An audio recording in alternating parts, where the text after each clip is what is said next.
And we begin with the power vacuum in Washington as a furious rush begins to find the next Speaker of the House.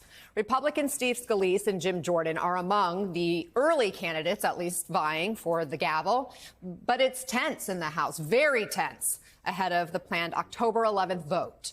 So is there anyone that fractured caucus can get behind? NBC's Ali Vitale is on Capitol Hill, where she just spoke with Jim Jordan. Also with us is NBC's Jonathan Allen and former Republican Congressman from Florida, David Jolly. So, Ali, let me start with you. You just spoke exclusively with Jordan. What did he have to say? That's exactly right, Anna. And you showed a piece of our interview where I talked to him about the most pressing issue that any speaker who's next would have to face, which is avoiding the next government shutdown. That's largely how we got into this place of having to find a new speaker in the first place. McCarthy effectively held accountable for looking at Democrats to help keep the government open. I asked Jordan in the clip that you showed what he would do differently, and he effectively argued the premise of my question, which is that he thought that he wouldn't have the issues that McCarthy has in uniting his conference. Nevertheless, I'll play for you a little bit more of that exclusive conversation that we just had about what it would take to avoid the next shutdown. Watch.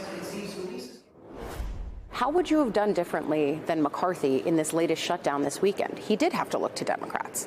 Well, the key is, I think, and I hope I can get our team to rally around the process I just described, which is that longer-term CR with the 1% cut, that leverage there. Yeah, but put yourself in his reality, which is that Republicans continued to stonewall him. The government was about to shut down. You're in that position. Yeah, but you're assuming that I can't bring the Republicans together. I think that's why I'm running.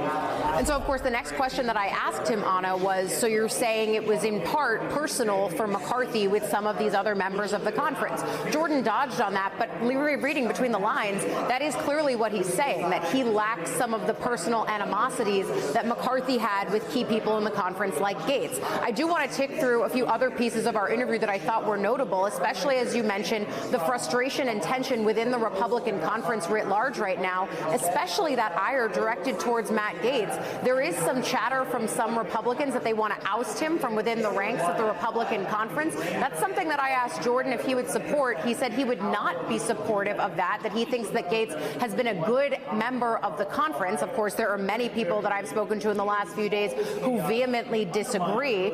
I do think it's also striking that when you talk about the looming possibility of another government shutdown right before the holidays, I asked Jordan if he thought that a shutdown would be unacceptable to him. That's a line that McCarthy had previously laid out, as well as McConnell, Schumer, and President Biden. He didn't say that. He simply said he thought he'd have the leverage to be able to avoid it. But it is an important thing to note, especially as members are trying to figure out how the next speaker would contend with the looming possibility of a shutdown. And when we say the next speaker, it's because they've got a few options. It's not just Jordan. It's also the current number 2, Steve Scalise. Those are the two that are officially in the race. And then I've been able to report this morning, along with my colleague Julie Sirkin, that Kevin Hern, another Republican here in the conference, has been actively making calls to gauge interest, but he's not officially in the hunt yet.